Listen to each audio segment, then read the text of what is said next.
What the hell just happened? The system just blew the F up. I would swear, but YouTube doesn't like it this early in the video. But what? I did not see this coming. I was just expecting them to reveal the new member and that be it. But they turned on both JDC and beat the hell out of Moose. What? Now, okay, quick recap. JDC is retired and now he's introducing a new member of the system. He introduces Bear Bronson, who we assumed was going to be the new member of the system, which is cool. I like it. I thought they just forgot about him, but I think it was actually a good fit. But I'm going to talk more about that in a second. So JDC and Eddie Edwards have a big hug. Eddie Edwards goes down on his knees and low blows the hell out of JDC. Moose is just standing there like, what just happened? And then the rest of the system just beat the hell out of him too. They just beat Moose down. And then Cedric Alexander, again, I need to talk about that too in a second, comes down to the ring. He brings a chair, he faces off the system, but then he turns on them too. He turns on Moose too, and then he joins the system. So the new system is Eddie Edwards, Brian Myers, Cedric Alexander, and Bear Bronson, and I'm actually really down for this. I think this could work out really well. Bear Bronson does give more heel energy than babyface.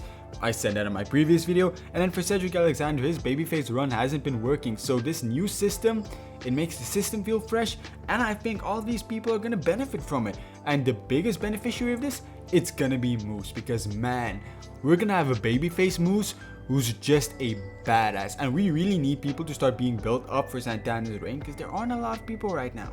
So I expect Moose to absolutely go ham on the system and just beat the ever-living shit out of them.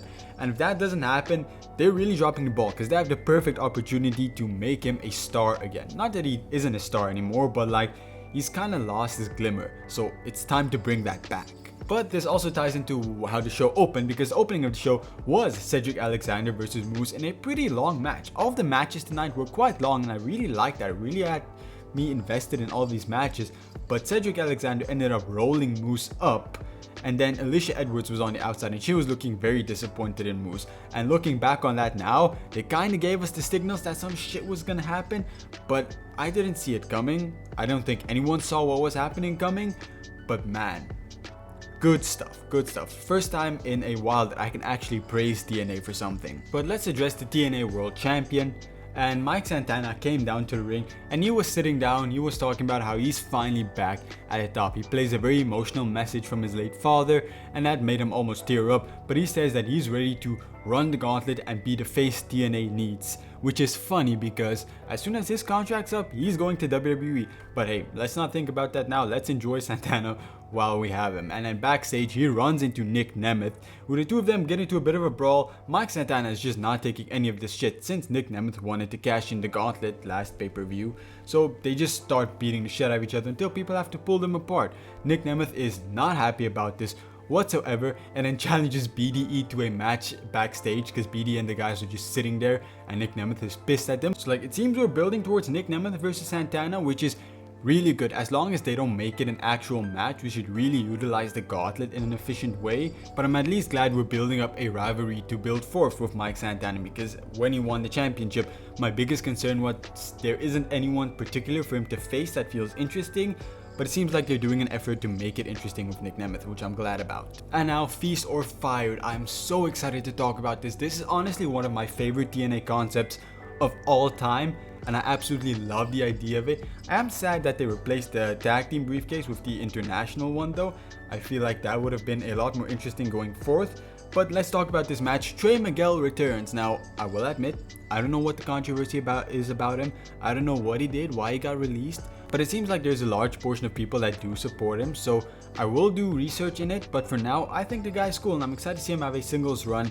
And he actually gets one of the briefcases, and TNA has the opportunity to do the funniest thing ever by giving him the Fire briefcase. Like, build a whole story about he left, he got re-signed, now he's fired again, now he has to try and get back. I mean, the story writes itself. Now, the other people who got the briefcase is Eddie Edwards, which is like, damn, this new system is going to be OP and there's going to be a lot of stuff going on about them. Excited for that. And then Steve Macklin and Eric Young. It's like, no, do I care? Steve Macklin is probably going to be the one that has the fired briefcase, because I heard some rumors that his contract is up and he's not going to resign, which would be a good way to write him off. I just feel like there's a better storyline utilage for that fired briefcase than giving it to Steve Macklin. but I'm not excited to see Eric Young have that briefcase. The only two good decisions for the briefcase, I think, are Trey Miguel and Eddie Edwards. I think we have interesting stories going on about them for that briefcase, so I'm happy about that. But, you know, Steve Macklin and Eric Young, you know, I'm not really interested unless it's just a way to write Steve Macklin off. Then we have the match, the only women's match on tonight's card, which sucks, but at least it was a pretty long match, so something to invest in. It's Indy Hartwell going up against M by Elegance, and all the way throughout this match, Ash by Elegance was sort of being a babyface. She was having some babyface tendencies, she was trying to stop the By Elegance brand from doing heel tactics, and ultimately Indy Hartwell did pick up the victory. So the By Elegance brand, obviously pissed and doing what they always do, laid a beatdown on Indy Hartwell. So Ash by Elegance started stopping them. She actually turned on them. This was actually a swerve because when Lei Yingli and Xia Brookside came out to stand by her, Ash by Elegance turned on them, and she's back. She's actually back now. And I think she should have a guaranteed rematch, right? She did relinquish the championship, so she didn't lose it, so it doesn't make sense for her to have a rematch clause. But I do still think since she never lost that championship, she does have a claim to it. But this is great. I keep saying that the Knockouts division needs to keep being built better. Whoa, word salad there. And they've made some good signings recently, and with Ash by Elegance back, I think I'm actually starting to see a vision for the future of this Knockouts division. So, like, big ups to them. This is actually really interesting stuff. Oh, and also Elena Black came out, talked about how she's a superstar, how she's the only TNA wrestler to ever get 1 million views for her debut. Like, all that. Yeah, cool, right? I don't know who you are, I don't know what your goals is. All I know is she's gonna have an open challenge for anyone next week. So, excited to see her in the ring, but this promo didn't do a lot for me. And then also, Santino and Ariana Grace apparently made up. Ariana Grace was all sad, saying she's sorry and she just wants her dad back, and then they hug. It seems like they made out. Santino seems very happy about this, but like, I don't believe it for a second. And if this is how they made up, horrible storyline decision, but I think she's just playing Santino. And this, when they turn on him again, which they should, it's gonna hit even deeper. Now, my biggest complaint of tonight's show is the audio quality. Now, I can't talk, right? I'm a YouTuber with shitty audio quality. I can't really judge, but man. So before the main event of Jeff Hardy versus Mustafa Ali was supposed to have an interview backstage, but the audio quality was shit.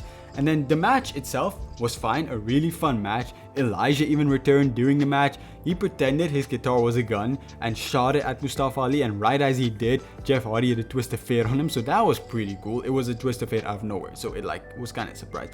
It was a cool match. Jeff Hardy won the match, so good. But then after the match, the Righteous were like having a backstage promo warning the Hardys that they're still coming for them, but the audio quality was so ass I didn't even hear what they said. So like, TNA really needs to fix this. You're on AMC now. This is your second episode of AMC. You have no excuses for having a horrible budget. But besides that, tonight's show was actually really good. I actually quite enjoyed it. Not even gonna lie, I think this is one of the better episodes of TNA we've actually had in months. Honestly, ever since they returned after Bound for Glory, I think this might be the best episode. There was a few kinks, but like the surprises, the twists, the returns with Ash by Elegance, it all flowed really well together, and I was really invested in tonight's show. It actually has me excited to see what's gonna happen next week when the briefcases are revealed, when we're gonna have the system, the new system, speak for the first time. There's actually a lot of exciting stuff going on right now.